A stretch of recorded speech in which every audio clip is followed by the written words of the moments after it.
어떠신가요? 오래간만에 이렇게 한 자리에서 만나니까.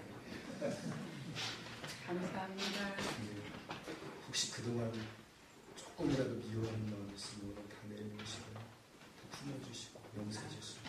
아멘.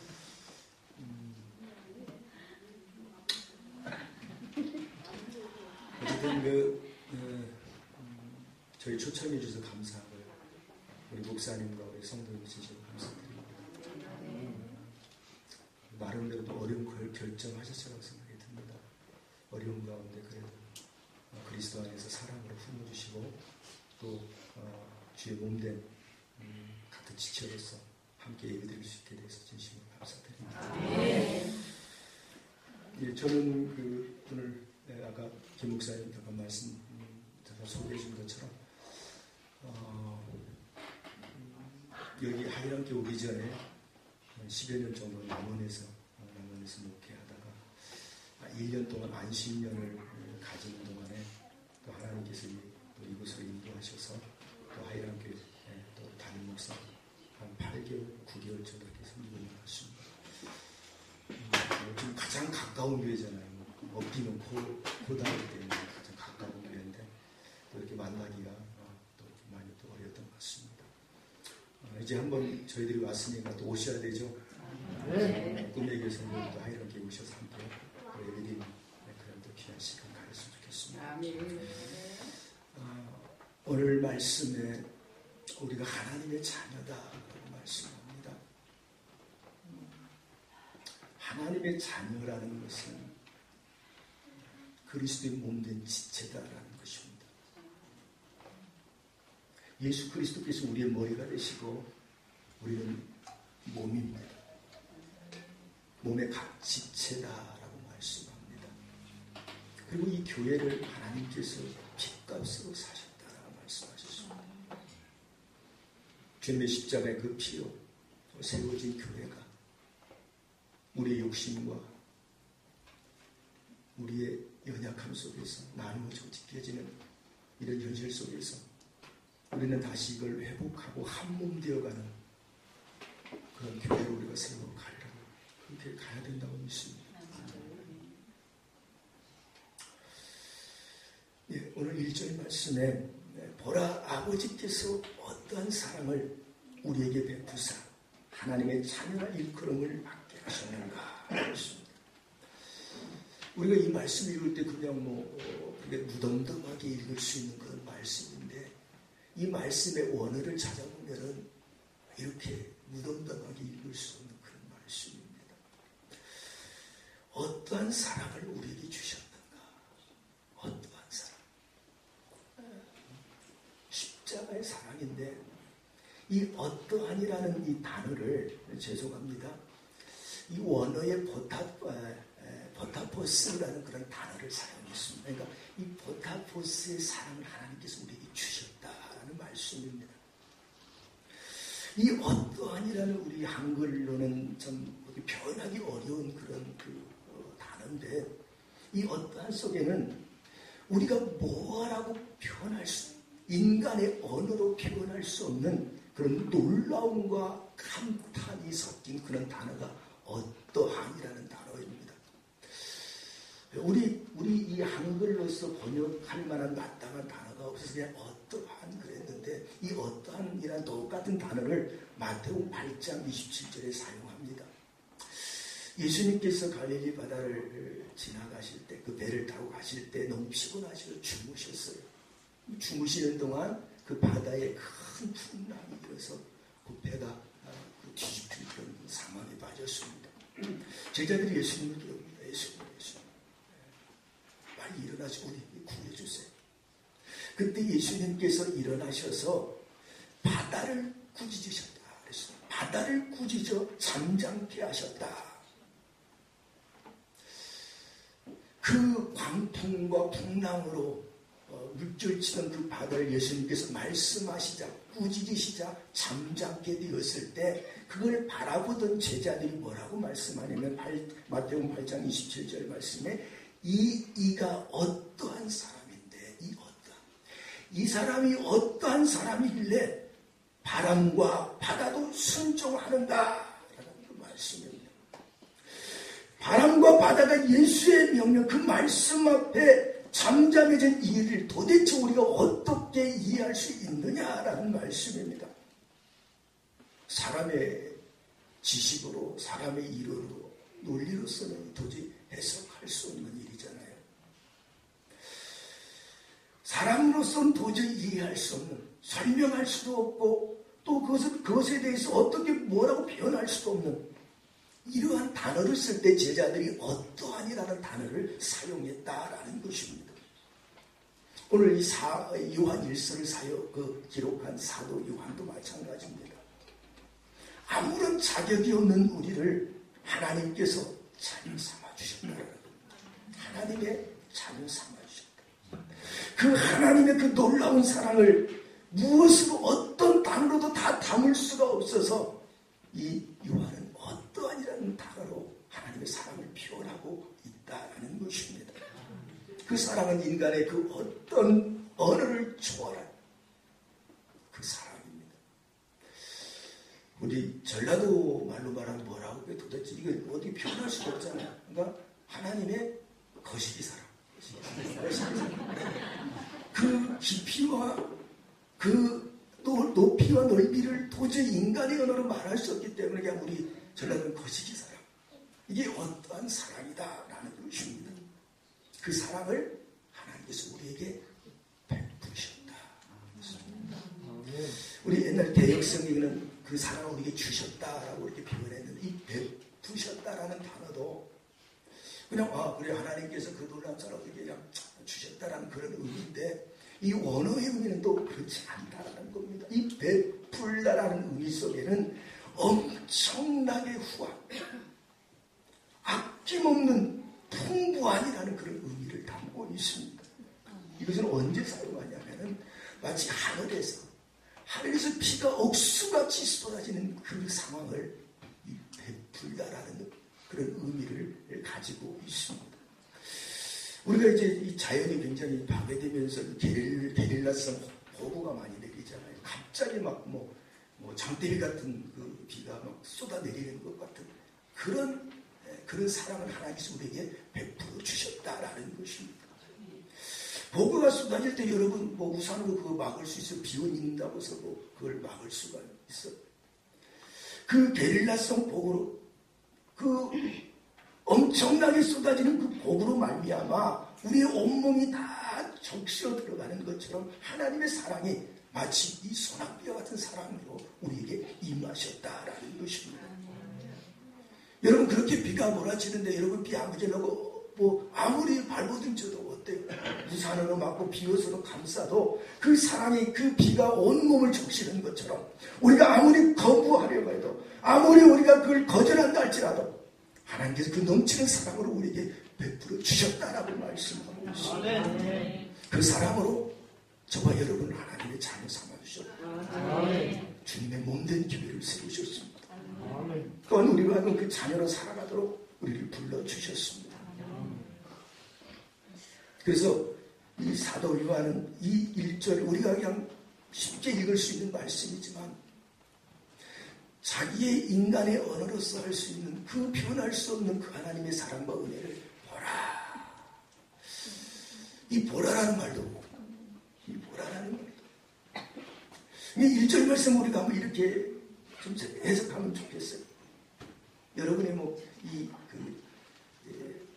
저기 그 단전, 이 배꼽 밑에서부터 막 그 끓어오르는 그 감격 속에서 보라. 하나님 아버지께서 우리에게 얼마나 큰 사랑을 소낙비처럼 부어주셨는가를 보라라는 그런 말씀입니다. 이 감격을 우리는 회복해야 됩니다. 이 감격을 찾으셔야 됩니다. 이 감격을 찾을 때 우리는 예수 믿는 맛을 알게 됩니다.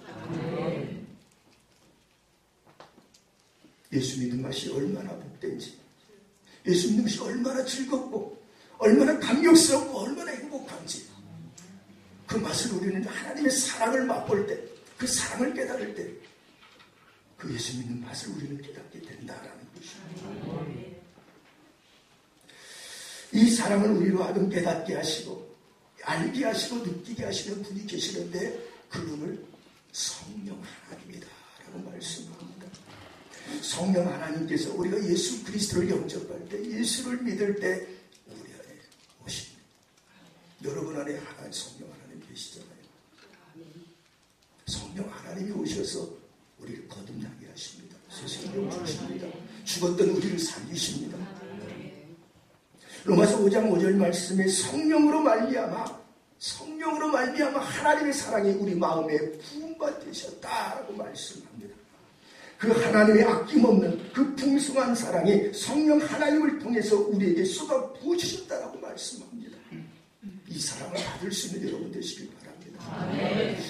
여러분, 여름날 쏟아기가 그렇게 부어지는데 그걸 뭐라고 해요? 장독이라고 하나요? 뭐라고 하나요? 이 장빵, 저희 장빵이라고 그랬는데, 장빵 뚜껑을 이렇게 엎어놓은 것하고 뒤집어 놓은 것하고, 아무리 비가 많이 와도 장빵 뚜껑을 이렇게 엎어놓은 거죠. 엎어놓으면 그 물 한 방울 그 안에 들어가지 않습니다. 우리에도 마찬가지입니다. 하나님의 그 폭포수와 같은 그 쏟아져 가는 사랑이 우리에게 부어지지만, 우리의 마음이 마치 장방 뚜껑을 엎어놓은 것처럼 이렇게 되면은 비 한 방울 우리 심령 가운데 들어가지 못한다는 겁니다. 우리의 심령을 뒤집어서 그 사랑을 마음껏 받으시는, 여러분의 심령 가운데 하나님의 사랑으로 충만해질 수 있는 그런 저와 여러분 되시기를 간절히 바랍니다. 그 사랑을 세상 사람들은 알 수 없다라고 오늘 말씀을 하고 있습니다. 왜? 오직 예수 그리스도를 믿음으로 하나님의 자녀로 태어난 사람들에게 성령님께서 오셔서 그 성령으로 인하여서 우리가 하나님의 사랑에 눈을 뜨게 하신다라고 말씀합니다. 여러분 안에 계신 그 성령 하나님께서 그 십자가의 사랑, 그 하나님의 사랑을 느끼게 하고, 그 소라비와 같은 하나님의 사랑을 깨닫게 하고, 그 은혜 가운데 살아갈 수 있는 우리 꿈의 교회 아이람교 성도님 되시기를 간절히 바랍니다. 아멘. 보라. 자, 여러분, 보라 했을 때 두 가지 의미가 있잖아요. 여러분이 저를 보라는 명령의 의미가 있고, 또 하나는 보라라는 감탄사의 의미가 있습니다. 이 보라라는 의미는 오직 무엇인가를 눈으로 볼 때 사용하는 단어다라고 할 수가 있는데, 사도 요한은 우리가 하나님의 자녀된 것을 보라라고 말씀합니다. 세상 사람들이 예수님을 몰라볼 때, 아무도 그분이 하나님의 자녀인 것을, 하나님의 아들인 것을 몰라볼 때, 예수님의 자녀들은, 예수님의 제자들은 그분이 하나님의 아들이심을 알아보았습니다. 믿음의 눈으로 그분이 하나님의 독생자의 영광을 가지시고 이 땅에 오신, 이 땅에 육신을 가지고 오신 성육신하신 예수 그리스도심을 알아보았습니다. 그들의 믿음의 눈이 떠졌을 때 예수님을 바라보았던 것처럼 우리들도 이제 믿음의 눈을 떠서 우리의 지체들을 바라보셔야 됩니다. 우리의 지체, 우리 옆에 있는 지체들을 바라보면서 그들에게 하나님의 자녀됨을 느끼셔야 됩니다. 저 성도가 하나님의 자녀가 되었구나. 나와 같은. 이제 언젠가 우리는 이 땅에서 다 떠나야 됩니다. 그리고 저 천국에 가야 될 때, 그 저 천국에서 또 만날 한 지체군, 하나님의 한 자녀요, 아들이고 딸이구나. 우와, 저 성도님에게서 하나님의 자녀의 모습이 보이는구나. 우리는 서로를 보면서 하나님의 자녀된 기쁨을 맛볼 수 있어야 됩니다. 우리가 비록 이 세상에서 초라하고 부족한 모습으로 살아가지만, 또 한 주간 동안 지친 모습으로 이렇게 예배 자리에 나왔지만, 그러나 우리 입을 열어서 하나님을 찬양하고 하나님께 예배드리는 이 모습이 얼마나 아름답습니까? 우리 한번 옆 사람 보세요. 옆 사람 보고 한번 이 옆 사람에게서 하나님의 자녀됨을 한번 보여주세요. 한번 봅시다. 그리고 한번 그렇게 고백해 보십시오. 우리 집사님, 우리 권사님. 우리 집사님 보니까 우리 집사님에게서 하나님의 모습이 보입니다. 한번 보세요. 보이는 거죠.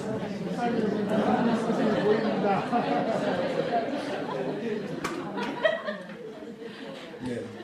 보니까 이렇게 또 우리 하이랑 식구 앞에 또 우리 꿈의 식구님 식구들이 또 들어가서 같이 앉았으면 좋았을 텐데 같이 하고 너무 오래간만에 만났는데 오래간만에 우리 집사님이니까 우리 집사님 모습 속에서 하나님의 자녀의 모습이 보이죠. 그 사랑을 저도 느껴집니다. 그런 이 첫 만남이 됐으면 좋겠습니다. 아멘.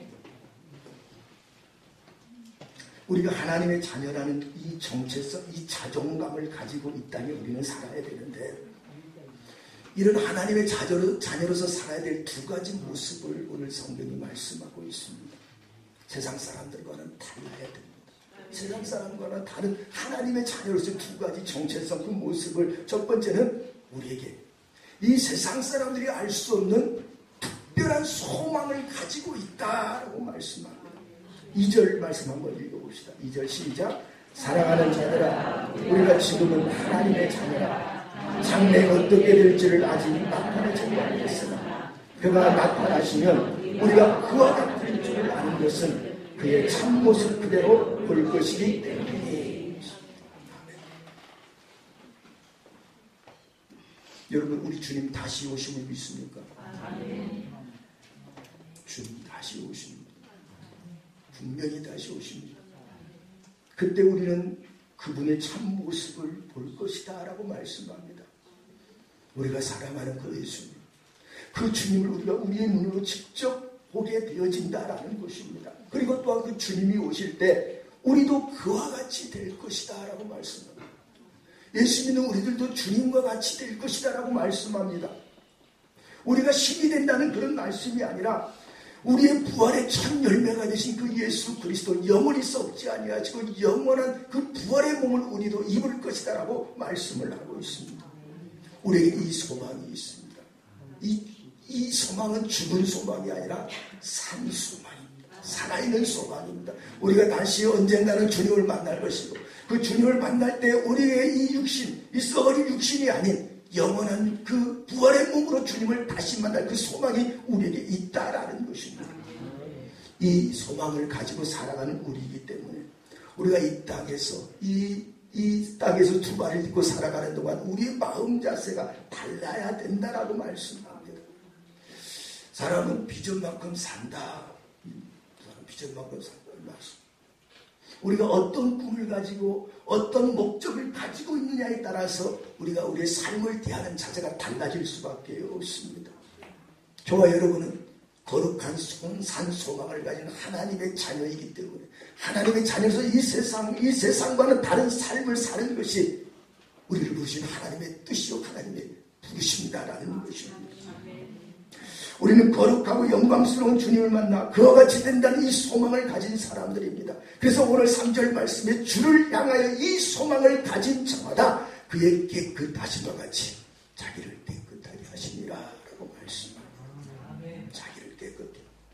우리 스스로를 뭔가 깨끗게 한다는 그 의미보다는 이 거룩이라는 의미 자체는 하나님이 거룩하시다. 그 하나님이 네 안에 들어오신 우리가 그리고 네 안에 계신 그 성령 하나님의 음성을 쫓아 살아갈 때 우리는 거룩한 삶을 살아갈 수가 있습니다. 데살로니가서 5장 22절에 악은 어떤 모양이라도 버리라 라고 말씀합니다.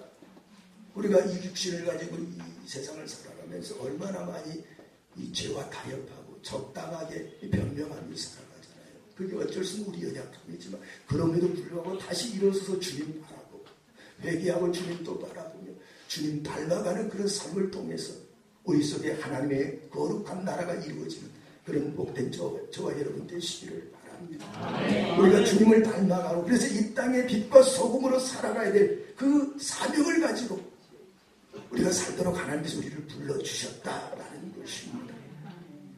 이것은 우리가 우리의 어떤 그 공로를 자랑하기 위하거나 자기의 의를 자랑하기 위한 것이 아니라 거룩하신 하나님이 나의 아버지 되시기 때문에 그분을 내가 주로 고백하기 때문에 그분을 내 삶 속에서 닮아가고 그분과 함께 동행하는 삶을 통해 우리가 깨끗한 거룩한 삶을 살도록 우리는 주님과 동행하는 그런 우리가 되어야 되리라 믿습니다. 정말 사랑하는 우리 꿈의 교회, 우리 아이랑교회 성도들, 정말 우리가 여름날 그 소낙비처럼 쏟아 부어주시는 그 하나님의 사랑을 받고 하나님의 자녀가 되었습니다. 그 사랑에 반응해서 살도록 그렇게 부름을 받았습니다. 그럼 어떻게 그 하나님의 사랑 앞에 우리가 반응해야 되느냐? 어떻게 우리가 하나님을 기쁘시게 하는 삶을 살아가야 되느냐? 무엇이 진정 하나님을 기쁘게 하는 삶을 사는 것인가? 우리 주님께서 마지막 날 제자들에게 말씀하셨습니다. 요한복음 13장 34절 35절 새 계명을 너희에게 주노니 서로 사랑하라. 내가 너희를 사랑한 것 같이 너희도 서로 사랑하라. 너희가 서로 사랑하면 이로써 모든 사람이 너희가 내 제자인 줄 알리라.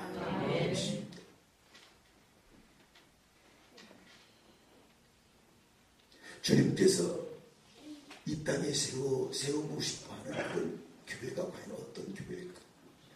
주님이 원하시는 교회가 과연 어떤 교회일까? 주님이 꿈꾸는 교회는 과연 어떤 교회일까?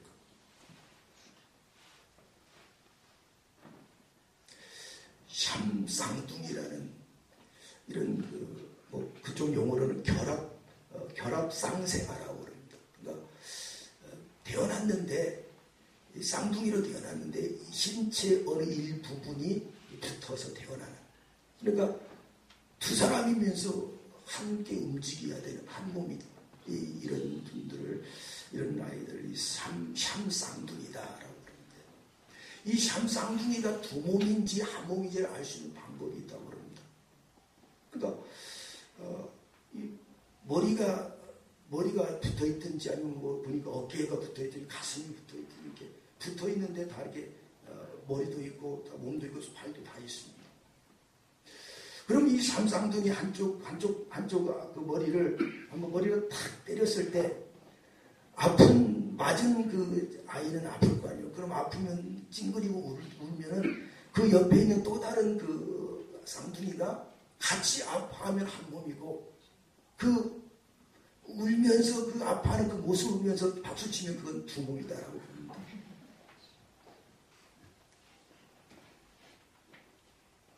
우리는 그리스도 안에서 한 몸입니다.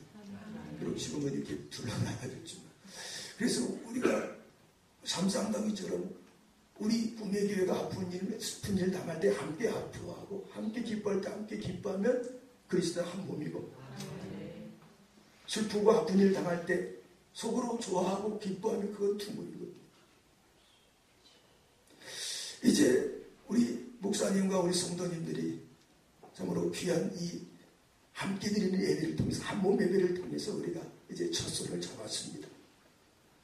우리 꿈의교와 그리고 하이랑교회가 참으로 이 맞잡은 손이 더 따뜻해질 수 있도록, 그 손이 더 깊은 사랑으로 만들어갈 수 있도록, 그래서 우리 주님께서 기뻐하시는 교회로 우리가 서갈 수 있도록 우리 꿈의교와 하이랑교회가 함께 만들어가는 그런 우리 성도들 되셨으면 좋겠습니다. 우리 교회 현실들을 바라보면서 아마 우리들도 그렇게 우리 자신들도 지금 한국교회 현실을 바라보면서 얼마나 가슴이 찢어지고 아픈지, 들려오는 소리는 끊임없이 분열과 갈등과 아픔으로 찢어지는 그 교회 현실들을 봅니다. 그걸 바라보는 주님의 마음은 과연 어떨까? 주님의 마음은 얼마나 우리 그 찢어지는 아픔으로 우리 한국교회를 바라볼까? 이럴 때 우리가 서로 하나 되는 모습, 주님의 마음을 기쁘게 하는 교회로 그렇게 함께 교제하며 교류하며 함께 아름다운 교회를 세워갈 수 있는 그런 꿈의 교회 하나가 되시기를 바랍니다. 함께